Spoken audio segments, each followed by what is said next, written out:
Was it worth it to clean all three solar arrays after getting 10 inches of snow with a layer of sleet on top of it?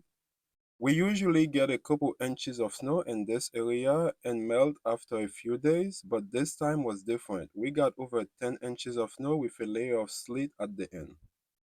It's been over 10 days since it snowed, and you can see the majority of them are still hanging around because the temperature been below freezing.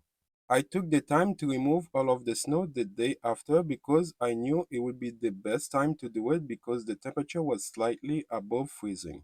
If I waited the day after to remove all of the snow, the bottom layer would have been frozen and would be a lot harder to do.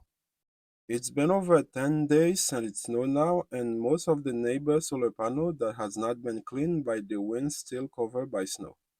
Let's see how much energy that was generated after cleaning. You can see on the 24th produced very little energy. The next day I was able to clean it by the afternoon and it produced 6.9 kilowatt hour. And for the rest of the month was really strong production for this time of the year with the highest at 42.4 kilowatt hour. Followed by the beginning of February, also strong production, the highest at 43.6 kilowatt hour. Because I took the time to clean up the solar array, it is able to keep up with house demand. I'm also able to charge my EV.